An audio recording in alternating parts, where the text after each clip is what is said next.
Hey everybody! Welcome back to Northernlion Plays Binding of Isaac Afterbirth Plus. I started it on normal mode! You know I'm not gonna quit. But still, I apologize. BA7XP6TD. What the heck is the difference in normal mode? Less champions? More consumables? I don't remember. Genuinely, I know that with the conspiracy theories, we're gonna start churning here. Because we got, first off, a run where I picked Isaac instead of Eden. And then secondarily, now, unfathomably, maybe I should have fought the boss. A run where I'm on normal mode instead of hard mode. What a scumbag. I'm sorry. I gotta really take a long look at myself in the mirror when it comes to, you know, New Year's resolution time. What have I become? Yes, my sweetest friends. Yo, this is actually a pretty dangerous room until we kill him, at which point it becomes the greatest room we ever could have asked for. Alright, so we'll finish this run and then we'll go to hard mode. It's not that... It's a free 4,000th episode, dude. Who cares? That's what I mentioned it a couple times way back when we hit episode 1,000. People were like, congrats on episode 1,000, and I was like... Thank you. But, like, genuinely, thank you. But also, simultaneously, this is, you know, it's been 84 years. I've been playing this game. You know, I take a long tail approach to things. Whoa, easy there, large fella. This floor is very, very fast. I don't know, it might be less curses as well. Whatever. Again, who really cares? Hopefully not that many people.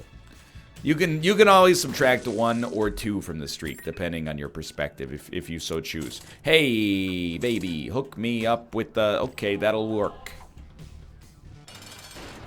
Anyway, again, I'll date the video. You know, we're still in the holiday season.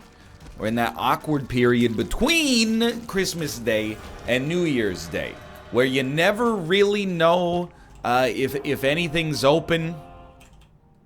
Might as well. And you're like, you don't know if they're on normal hours. And, hey, if you work in an office, do you go to work on Friday, December 28th? Knowing you got Monday and Tuesday off anyway? I don't know. Maybe yes, maybe no. So I love compost. Genuinely, sincerely love compost. Good item. But pause button orbital is basically the run is now only half as dangerous. Because on every other room, we can just hit the pause button and use our orbital to kill all enemies. It's a synergy I only discovered within like the past 6 months, but is really, really good. Especially if you can get the 9 volts or the AAA battery. At which point you have genuinely nothing to fear whatsoever. So yeah, for real, I'm stoked. This is a good run. And it's the first streak run of the day. Might sound a little bizarre, but like, on a daily, on a daily, even though you only get 1 crack at it, at this point, the consequences on a daily are very, very low relative to the consequences on, you know, the streak run. If I lose the daily, so be it. I lost the daily. If I lose my streak run, I'm losing, like, a broader context. You know what I mean? We're going to keep going larger here because we want to, get that, I don't know if it unlocks, like, Gigafart or something, but if you use 4 one makes you larger pills in the same run, you get some kind of achievement out of it. I don't know, man. I'm a little wary, because my prodigious size alone does not dissuade the something blade. I don't remember. It's been a while since Darkest Dungeon. Great game, by the way. Developers previously located in Vancouver, British Columbia. I don't know why they moved away. I'm not going to hold it against them. Maybe they're still here locally, but I know some of the developers live in Washington now. You know, no offense taken. I understand why people move away from the city. I'm not going to hold it against you. All I'm going to say is, you know, you had your chance at Game of the Year, and then you sold out my city.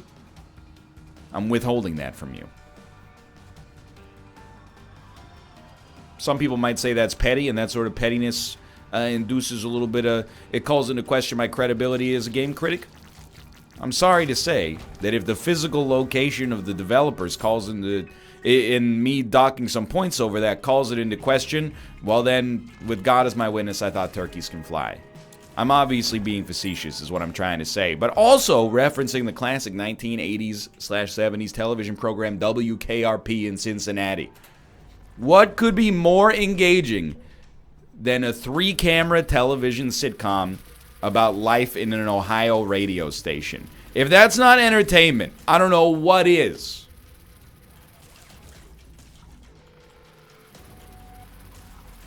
So I'm just letting you know. This is probably going to be a little bit on the easier side as far as runs go. So far, it's off to a rip-roaring start. Pause button is... I'm trying to think of how I want to describe it. It's situationally one of the best items in the game. Most of the time, you see pause button, you're going to have reservations. You're going to have a better spacebar item, or you're not going to have an orbital, and you're going to say, I don't really think this is going to make too much of a difference for us. Some of the time you have pause button, you're going to see it and go, we win. And this is actually the second time on this streak that appears to be the case. Still a little early. Will I reroll the whole run? Yes. Because it's just a little too simple. Just give me the Spirit Heart first, please. Okay, I'll tell you what. Just give me the Spirit Heart first, please. This could go terribly wrong. That's what makes it exciting. So I'm looking. I see Eye of Belial. And that's enough to make me excited. Parasitoid Tears, also good. And I'll go a step further. I think Big Chub is not only A&E's favorite member of Duck Dynasty. And in this case, I don't know. Yeah, it's probably worth it. The 2.14 damage is good. We already had piercing shots, but still. But also a decent item, mostly because it blocks shots. The damage it does is not necessarily incredible. But dude, this is not a rare case. It's a situation where we did a reroll out of a combination of Zane and self-interest, and to be honest, it worked out extremely well for us. And we got a great chance to deal with the devil here as well. But yeah, we're in that period. You know, today's December the 28th. If you think the Isaac backlog is long, by the way, I don't know, this will probably come out early January is my guess. I've been working pretty hard lately getting that backlog built up so I can watch my team in the World Juniors. No spoilers, by the way, I know you're in the future.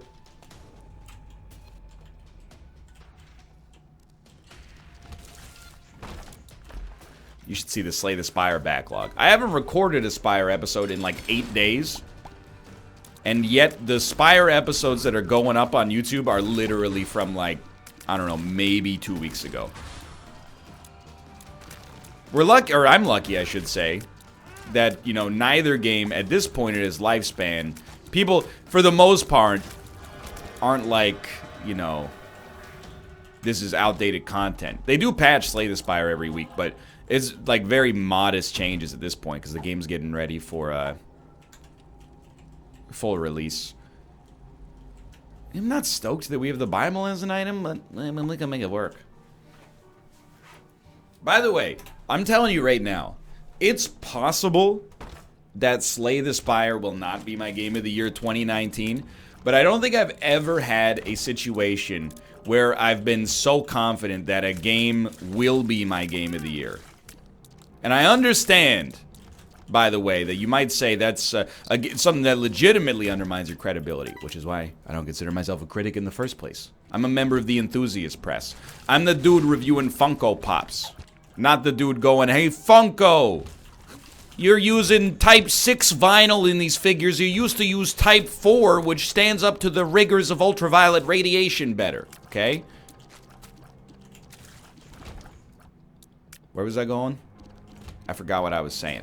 Either way, to suggest that something is my game of the year before technically the game is out, or, you know, seeing the majority of the competition that I might not even be aware of right now, sure, you know, it's a weird hill to die on. Simultaneously, I've been playing Slay the Spire since November of 2017. I still play it in my leisure time. When I come home from... well, if I'm out, which is rare, but, you know, I'm like, I need like an hour to just sit down at the computer and bang out a couple Slay the Spire runs. Not even on video, just like for me. It's like a meditation at this point. The same way, you know, recording the Isaac episodes is a meditation. I got like 500 hours in the game, maybe 600 at this point, and I'm not slowing down. It's a wonderful game. Not for everybody, but I don't get into those kind of conversations anymore, I think. You know, is it overrated? Is it, you know, where it should be, blah, blah, blah. Is a mechanics-driven card game, is that as valuable an experience as a game that makes you think about, you know, what it means to be a brother in 2018? You know, I do like Brothers: A Tale of Two Sons. Don't get me wrong. In fact, I would say that I like that game a whole heck of a lot. And I like the father-son relationship in God of War.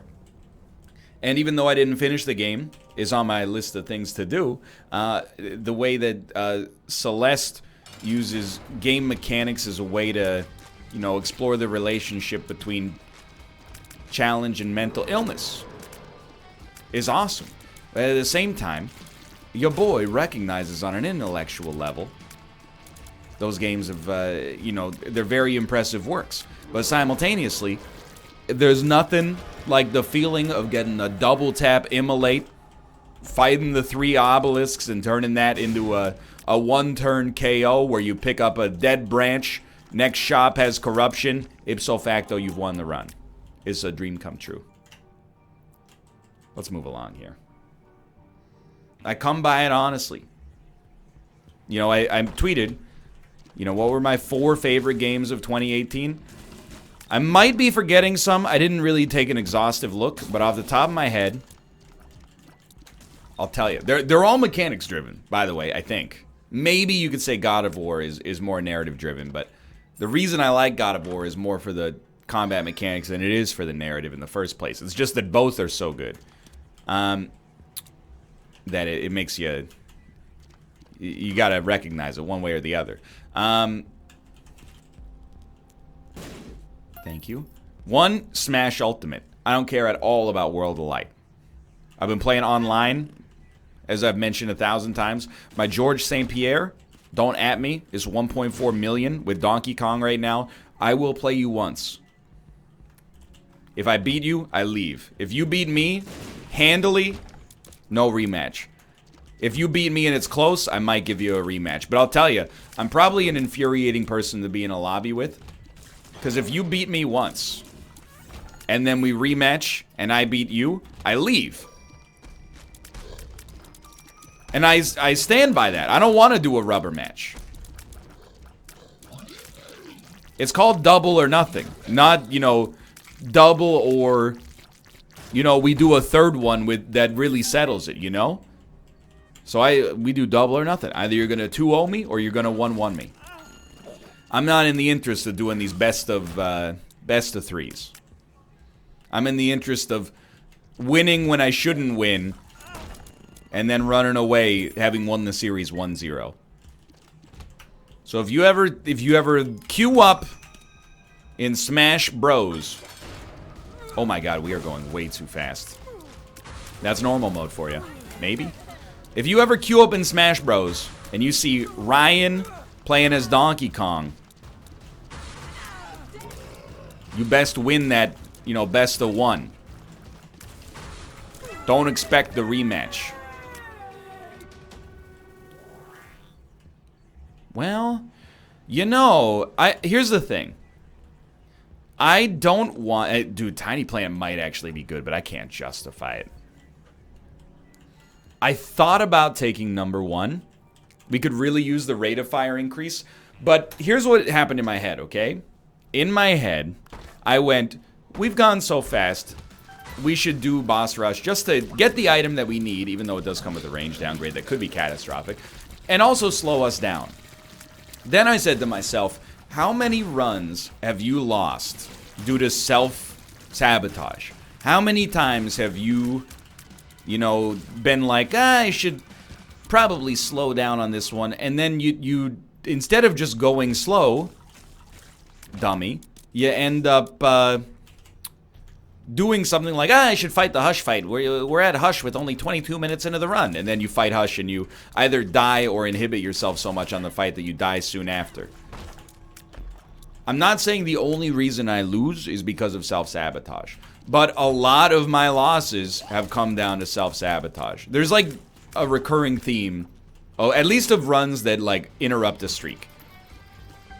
If I lose once on a streak, then I just tend to crater for a couple runs right after. And I recognize that tendency within myself. But there's like two themes. One is being overly audacious, fighting a boss I probably shouldn't fight, like an optional boss I shouldn't fight. And the other one is Curse of the Blind giving me an item that ruins the run. Neither of them are that common, but they both are probably among the most common causes of losses. Without tooting my own horn, lately at least, I don't think I have too many losses that are just, you know, hey, you played like garbage and you lost like you deserved. A lot of Curse of the Blind, which I understand is a game mechanic introduced to kind of induce those situations. And a lot of like, well, I feel guilty. Today's video might be slightly shorter, so let's just lose. Plus, I already threw in the built-in Zane, you know? My 30s, that's a decade where I'm going to stop sabotaging myself. And I started with Twitter today, okay? Very, very solid item. We'll also obviously take Marrow as well. And we do want that at the front to protect our spirit hearts, weirdly enough. I started with Twitter today. There was a controversy on Twitch. The controversy, I'll tell you the controversy. Instead of, you know, making you look for it yourself. Because as soon as you mention controversy, nothing annoys me. Well, many things annoy me more, but one of the more annoying things is when people are like, regarding today's controversy, and then they don't actually say what the controversy is, and you've got to like go look it up, right? So the controversy is that Ninja, the Twitch streamer, is doing a 12-hour New Year's Eve stream on Twitch. He was on Jimmy Fallon to promote it. Two titans of media working together. Yo, I didn't know we were at Spun. And ads were running on Twitch being like, hey, I'm live. Or I'm gonna be live on New Year's. Come watch. And it rubs a lot of content creators the wrong way because the ads are running on their streams, you know? So you're streaming and then, you know, you run an ad break and Ninja comes up and is like, watch my stream instead. It's not really exactly like that. You know, it's promoting an event. And I woke up and there's, you know, apparently you can't be a Twitch streamer without spending half of your afternoon, instead of streaming, arguing on Twitter about whether or not, you know, this is the right thing to do. Which is not fair to my colleagues. It's okay to have an opinion on the industry, of course. Is it admirable? I would go so far as to say no. I mean, it's okay. I consider it kind of a non-issue, but maybe that's just me. Yeah, why not? I mean, we have the Polaroid, so we'd like the invincibility. And I don't want to fight Hush. I know we're going too fast, but that's life, dude. Normal mode. And I was like, am I going to tweet about it? You know, because I have opinions on it. My opinions, as you might expect. Well, you know what? I'm not even going to tell you. Because the whole central premise here is that it doesn't matter. I thought about writing the tweet, and then I just played the tape forward. And I remembered. And it's not even a negative thing. Why would I ever put an opinion out into the ether about such an unimportant subject that people feel strongly about? It's like a recipe for just making your day, maybe not a whole lot worse, but worse for no reason. And I see people do it all the time, and I've done it before, and it just, every time you do it, you go, why? Why did I? It felt good for half a second to be like, my thoughts on the subject are X. And then for the rest of the day, you gotta read about the subject that I didn't even care about in the first place. So I thought about, I'll put my opinion out there. I'm a Twitch partner. I need to stay relevant about the industry. And, you know, in particular, there's lots of, you know, I wouldn't necessarily call them intellectually dishonest takes, but, you know, he's already famous. We ban people for self-promotion. You know, I understand. All I'm going to say is that, you know, when you have an ad for Amazon Prime that says, hey, watch The Man in the High Castle live on Amazon Prime right now, in the middle of your stream, nobody bats an eye. But even that's getting dangerously close to saying my opinion. It's like the Diablo Immortal thing, again.